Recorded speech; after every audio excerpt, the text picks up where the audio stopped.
Hello, everybody. Happy Monday. I'm doing my video blog. This will be going out in the newsletter. So I'm going to do a spiritual message talk, and then I will do a collective reading for everybody. So I hope that everybody did enjoy their weekend. We're heading into May already, which is hard to believe. So what I wanted to talk about is and it came up as I've talked to a few of my students and clients over the past week, is a spiritual journey. So the people I've spoken with, we were discussing how there's been like crisis. Everybody I've been seeing, and it might just be because of the work I do here with clients, people tend to seek out spiritual guidance, when there's a lot going on in their life. So they tend to be dealing with crisis. So I see a lot of that. And my students will go through that as they're, learning different types of trainings and programs that can move things up to the surface. So sometimes there is this, trying to think of the word, I don't know if it's a belief or perspective might be a more appropriate word, that the spiritual path is kind of fluffy. Like it's all about meditating and peace and quieting the mind. And I would agree that is part of it, is learning how to challenge the mind, the ego. It's not so much about getting rid of the ego as much as teaching it that it really is a servant to the body, mind, and spirit, that it's not in control. It's really, its main purpose is to protect us, here on planet Earth, keep us from making stupid decisions. And a healthy, healed ego is something we need in order to navigate a true spiritual path here on Earth. Otherwise, we wouldn't be able to hold up what comes with the spiritual path. So what do I mean by that? Is a lot of people, when we start to go on a path for healing, we do feel good when we start to open up to spiritual concepts.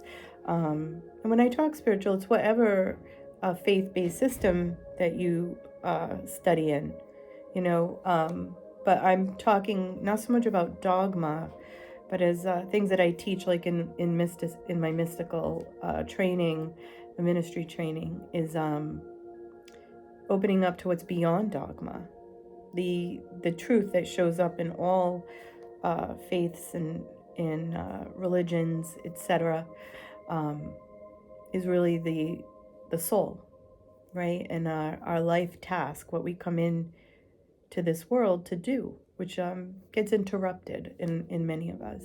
So as we start to reawaken to that through these spiritual truths, whether it's, we read a book, you pick up a book that you're drawn to that is about sacred spiritual truth, whatever that book may be. It may be at one point you open it up and you can't get through it, it's too dense.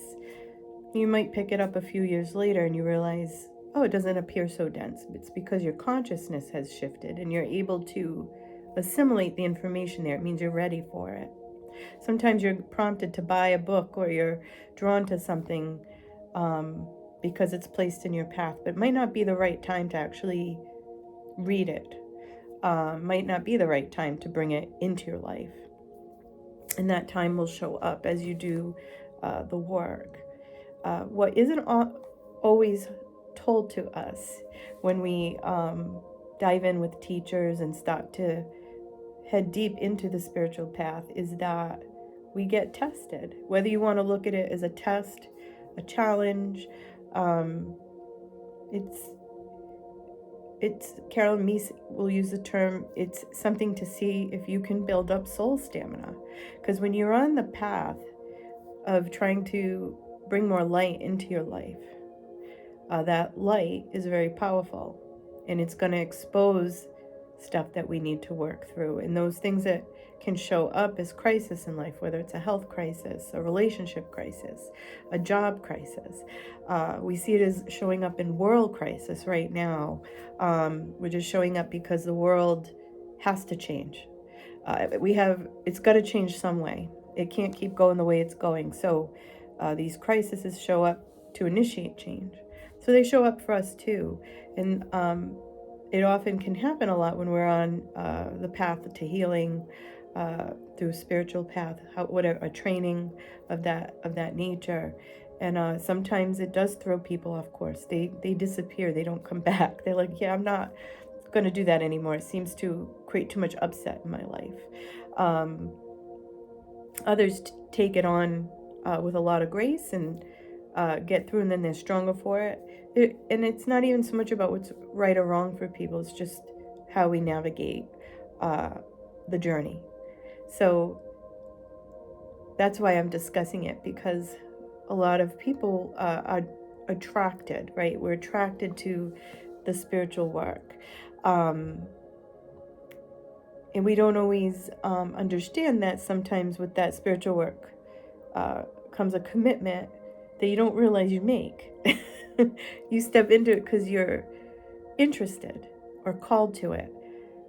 It's almost like spirit's sneaky. It's the best way I can put it. It's like, yes, let's do that. They lure you in. And spirit's wonderful and dreamy, and I love it. But it's also like, okay, she's in. And then so you start to, as I talked about, assimilate some of these spiritual truths, these universal truths, and different layers start to open up, and you become more aware. And so once you see it, you can't unsee it, you know? Kind of like those memes we see on Facebook, like it'll show something and you can't unsee it, you know what I mean? And once you can't unsee it, which means you can't walk around blinded or choosing to be blind anymore. And that can create conflict within, if you're within relationship that was based within something that wasn't grounded or rooted in that truth that you are now aligned with. It can show up in many different ways. And I'm bringing this up, and also I'm not accounting for the contracts we make before we come in with other people. We don't always know what another person's contract is, so we can't really make any judgments about those things or why somebody's experiencing a crisis. But as somebody who also doesn't just teach about spiritual topics and truths, I've had my fair share of crisis, as I'm sure a lot of you are that's listening.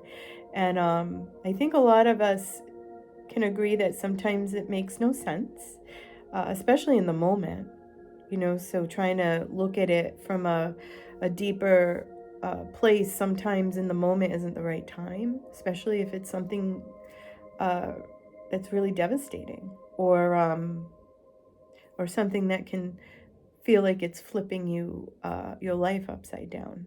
But you can look at it after, I remember I had when COVID was first here. I know it's still here, but the original COVID, and I caught it, and knocked me on my butt for a few months. And actually, I still have what they call post-COVID syndrome, which I manage, and it forced me into kind of a dark night of the soul at the time, because things that I relied on or took for granted, my health, things of that nature, just wasn't there anymore. I had a lot of problems, especially with my lungs, that I'd never had before. I wasn't like an asthmatic, or if anything, I just had allergies. But a lot of things I took for granted weren't there anymore. So, including my energy. I was very drained, fatigued. So recovery, it forced me to rest. Uh, and a lot of you know me, I'm not very good at that. A lot of us moms are not good at that. A lot of us entrepreneurs are not good at that. And it forced me to sit and go inward and prioritize that in my life, even when I'm not sick. Like now, it's become a priority for me. But during it, I was not in a place to navigate that, and it was my own personal journey. I actually did get some texts, uh, messages through social media from people who knew I was sick that are in the holistic world, questioning if I had meditated to see why I attracted something like that. And I remember at first being taken aback. And I remember I answered, I don't think any of us is immune, even because of how we live our life. Doesn't if just because you choose to live a spiritual life doesn't mean you're immune to things from other people. We're all kind of in this together. I was a bit taken aback by that, and it taught me that there's fear everywhere, uh, even in what appears to be the most spiritual, or what appears to be a healed community. That there's fear shows up everywhere, and the fact that I got it brought fear out in people that knew me, because they realized, oh, I could catch it too, of course. But after I got through it and actually grew from the experience, I realized it was an initiation of sorts that threw me into some deep, deep inner reflection, because I had no choice. I had to really look at things that were uncomfortable for me, and I also had to give myself time and space to allow myself to assimilate, integrate, and heal from the experience. So things like that happen. You know, we feel we're. I had another client that talks about their blissed out time, and they just want to get back to feeling blissed out, and so it was almost like they were able to experience this bliss through discovering spiritual truth. But then the real test steps in. You know, in the ministry program, we study A Course in Miracles is we study a lot of things, but A Course in Miracles, and we study Entering the Castle, which Carolyn Meese wrote, which is the book is rewritten from St. Teresa of Avila's book, The Interior Castle, which she calls the Seven Mansions. And it's a journey through your energy system, is really what it is, and clearing and leveling up. And you get stuck in the lower mansions for a bit, because that's where all the deepest work is, which my students, myself, find out. And I've been studying this for maybe about 26 years. I've been studying St. Teresa's work and practicing it. And you still have to move through all the levels, and it's a never-ending process. But with that movement and devotion through that spiritual work, things show up. And so that it's not expecting that life's going to be perfect one day. Because life happens. Life's always happening, and you just end up coming at it with more openness. I'm not saying it's hard to find gratitude in life crisis, right? There's a time and a place. For me, it's just about being in the moment. You know, I think it can be pretty uncompassionate to sit there and tell somebody that they're being ungrateful, because you know, or I listen to a lot of things that get said in the healing community, and to sit with somebody and tell them that they're suffering with something, and tell them that it without some grace. Am I making sense? That you know, that there's a higher plan or a higher purpose. Sometimes there's a time and a place to say that. Sometimes people go through their own process and they come to a place where they can understand that later. But during the process, people just need you to hold space and come to their own conclusion, because it's their journey. And that is what the spiritual path does, is it doesn't remove obstacles from your life. It helps you deal with it better. It helps you navigate those obstacles better. It helps you face the relationships in your life that are uncomfortable. It helps you honor the ones that are gifts to you. And it helps you come into a place of peace as you go about dealing with those things, be it health, as I mentioned, relationship, career, all of those things. It doesn't make things simpler. It doesn't make things easier. If anything, it becomes more complicated, because you understand more. And the more you thirst for that truth and knowledge, the more you're going to receive and understand and know. And with that comes a bigger perspective of emotional intelligence, a grander perspective of humanity, and compassion, and even unconditional love for humanity, even though we're not acting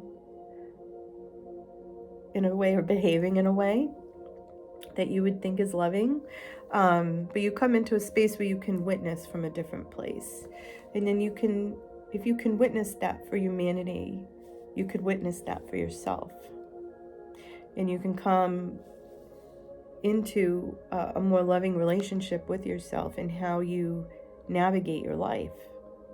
And understand that there will be times of bliss and peace and joy.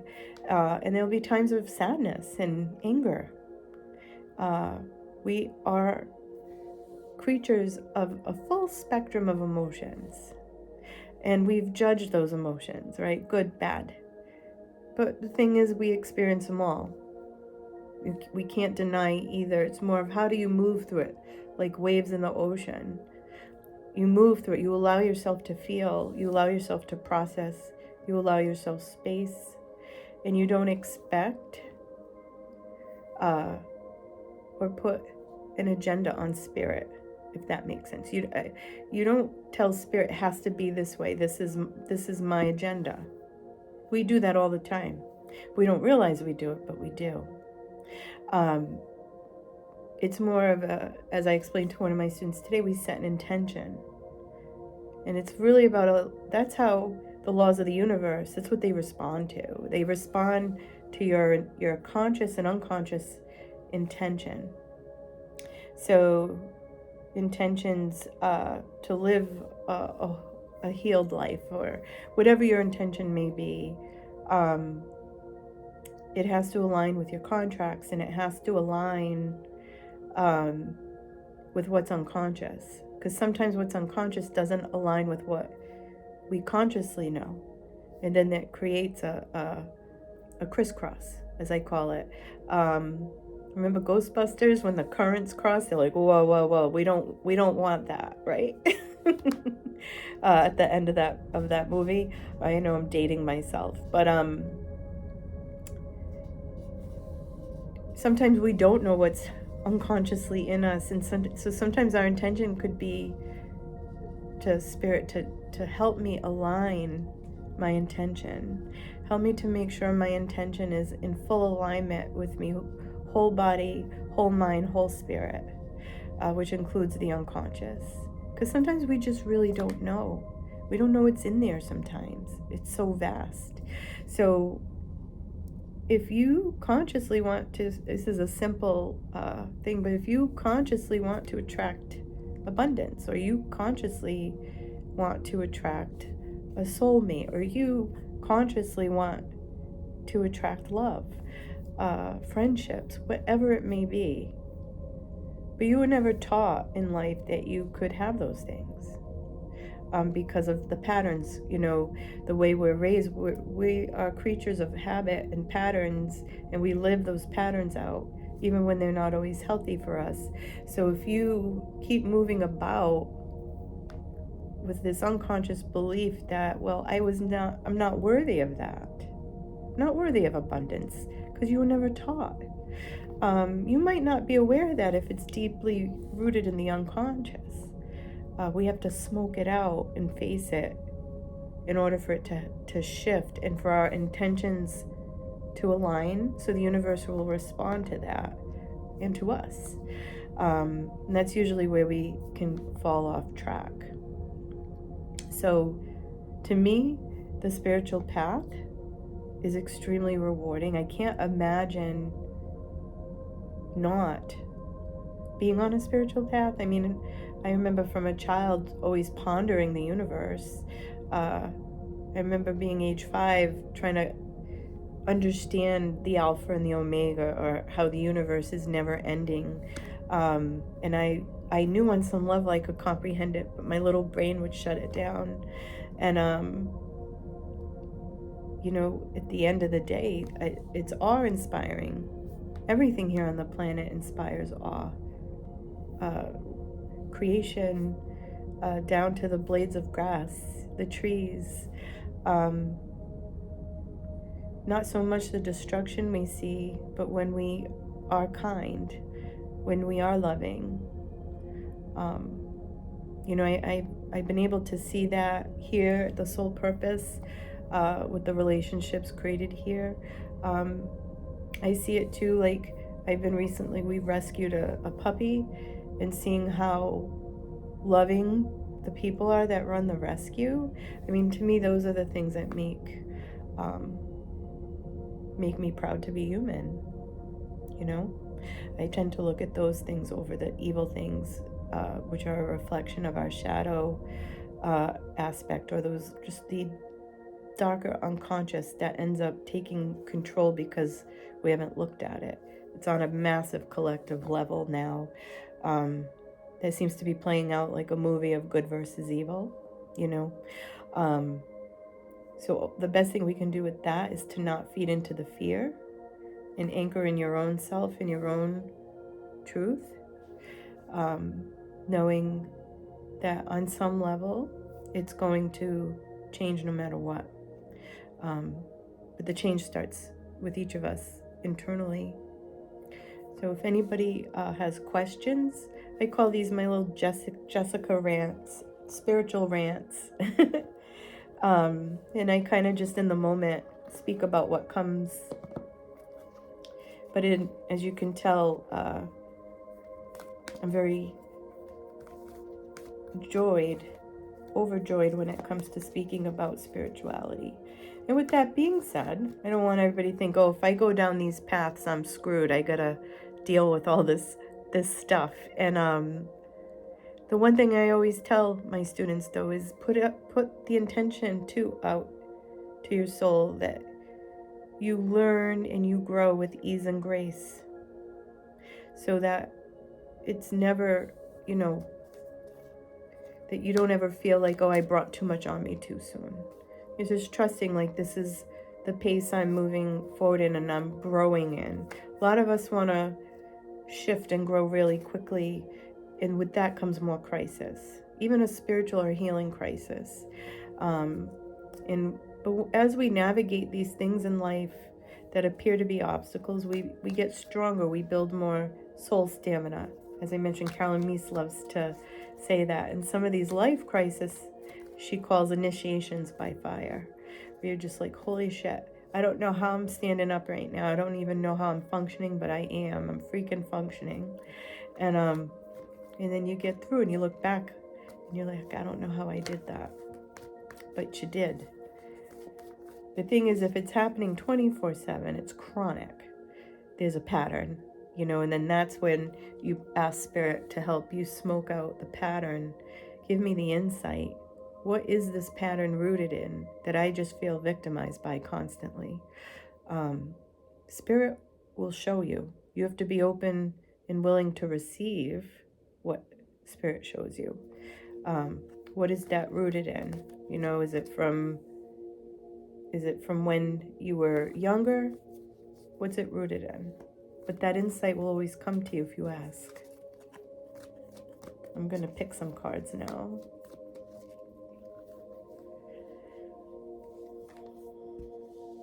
So this will be a collective message.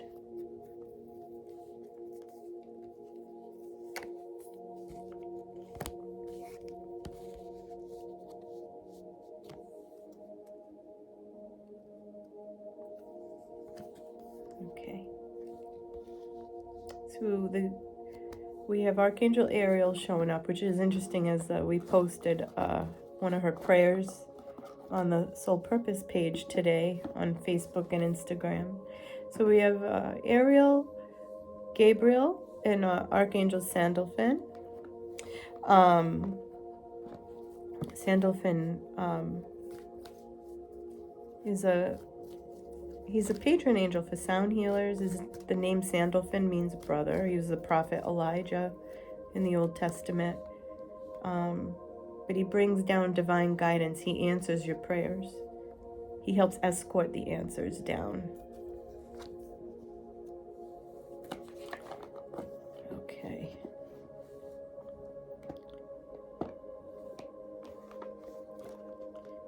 And then we have the eagle showing up in my other deck.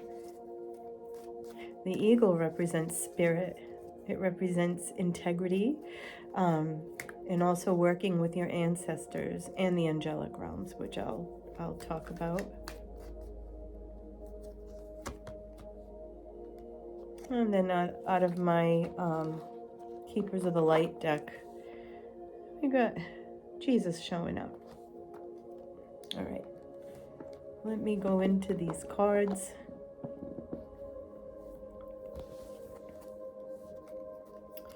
So as a collective message, so this may resonate with you in a specific way, and also collectively to the world. The first card, which is kind of what's been in the past or been showing up,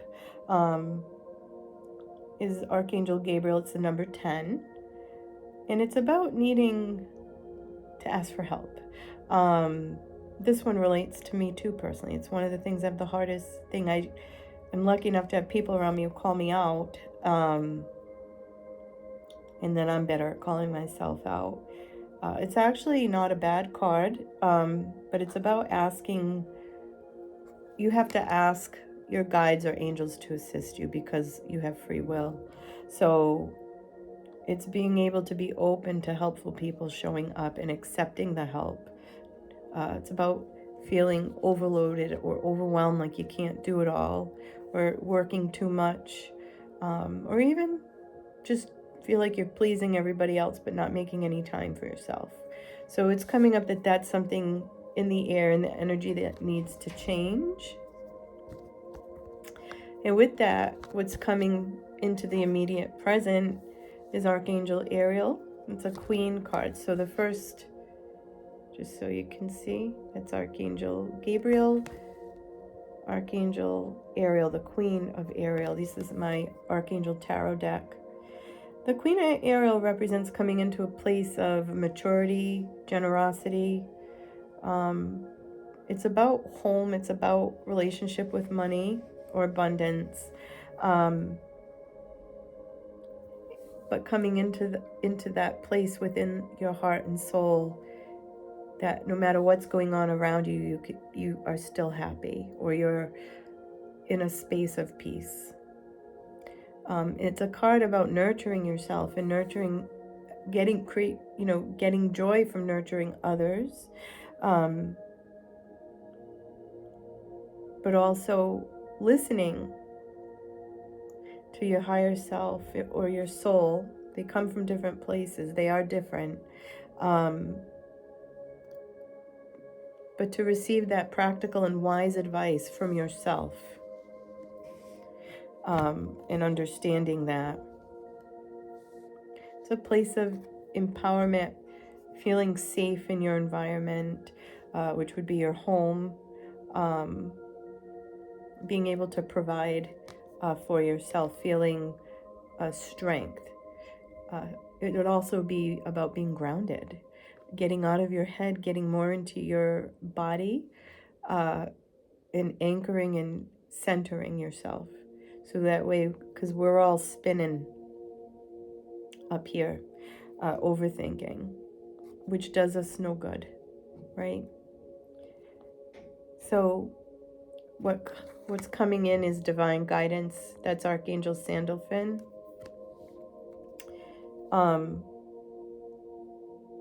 It's about finding meaning in your life.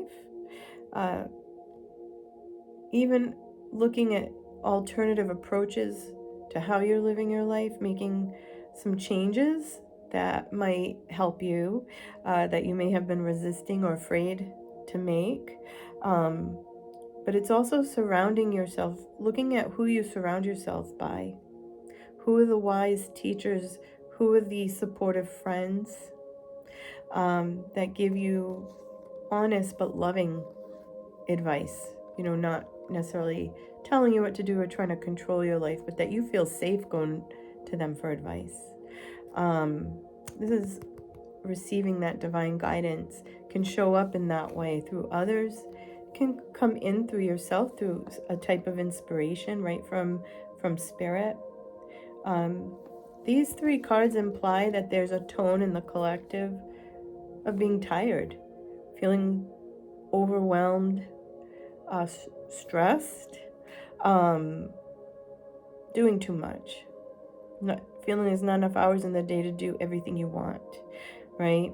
And it's showing more balance coming to that, prioritizing those relationships that are important in your life, that you wish to have more time, be it going out with friends, family, more time at home if you'd like. And it's showing being able to manage and balance that and being empowered in your own right. And continuing to receive that divine guidance that will bring clarity about the next steps you want to take. And surrounding yourself with the right people and feeling safe saying no to those that or setting boundaries with those that aren't supportive. Which brings us to the eagle. Eagle medicine is very powerful. It represents spirit, integrity, and the connection to the spirit realm, our ancestors, the angels, and asking them to help us with our life, especially our ancestors, honoring our ancestors and creating relationship with them as guides is very, very powerful. And they will give us signs. The eagle is one way. You can see it with some of the other bigger birds like hawks, etc. And this tells me that there's more of an awakening of sorts within a lot of us to connect more deeply with the ancestors. Your own, they can be ancestors, not everybody that, I don't mean your immediate ancestors that have passed, they would be included in that, but ones you might not know that are invested in how we are living our life. And you don't have to know who they all are to honor them or invite them in to assist you in your life. So that is the Jesus card. And I'm not bringing up dogma here, but what Jesus stood for, which is very similar to what the Buddha stood for. Jesus spoke a lot about forgiveness. And this card is more about, like when I think of ministry, we do study A Course in Miracles. The way that they speak about Jesus is not that he's unreachable or on a throne to be worshipped, that he is a personal connection and friend to guide your path. He's the lantern helping light your path forward, and will help bring in these insights to help you navigate your life with ease and grace. So is the message with this card with Master Jesus is that you are on a path of light. You're on a path of love. and that leads to forgiveness. The card also can imply healing with the men in your life. Not always. It could also be the woman, so I don't want to exclude that, but it's just one of the specific meanings of this card is a father or divine masculine healing. And Jesus carried a very healed divine masculine energy. But forgiveness, I will add, is a loaded word.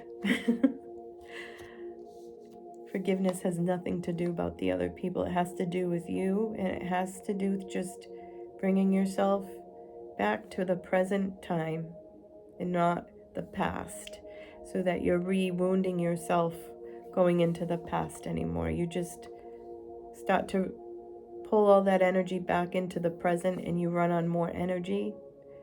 That person will still have to balance or be accountable to what they did. They do not have to be in your life. Forgiveness doesn't mean you take people back. I think there probably needs to be a new definition that comes with the word forgiveness. But with it is a reduction of spiritual and emotional weight that a lot of us carry. So looks like that gift is being brought through the collective, whatever it is that you're working on. To me, forgiveness usually starts with the self. It's more focusing on you versus what's been done, and then you allow it to move through those deeper layers. Overall, I think it's a positive message. I'm going to pull one more card and then we'll close the video, if you're still with me.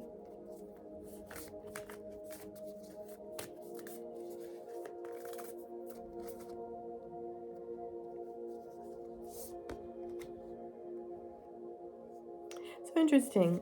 It kind of aligns with what I was talking about with my spiritual talk. So the card is High Priest, and its message is intention. Intend and create. As I spoke a lot about intention. So I feel like this just validates that.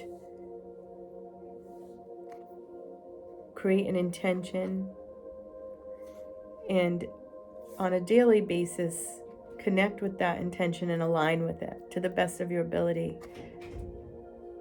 And ask that Spirit shows you anything that's not aligned that you need to work on. And just add in the blurb, the disclaimer, with ease and grace, please. That way it's done in that way. But it's a card validating that you can, with intention, you can create a life you want. My guidance around that, my words around that would be to take it one day at a time.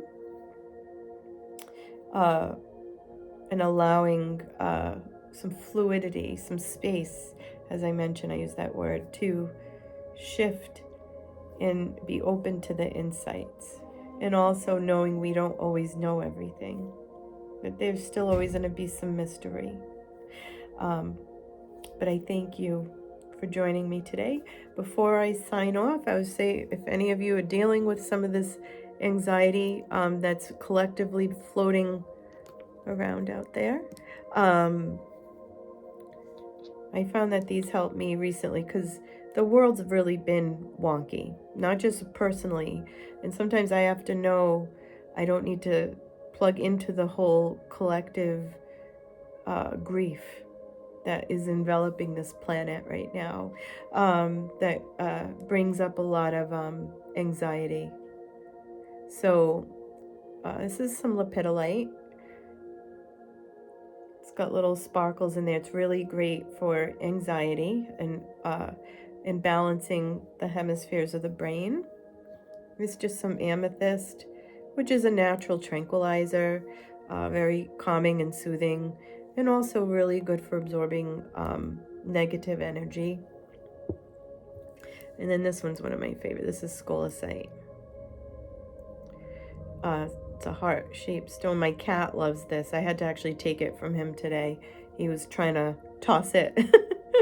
But scolecite, for me, granted it's a third eye crown chakra stone, I find it extremely soothing and calming. Yeah. So thank you for joining me, and I hope that you enjoy this video and blog.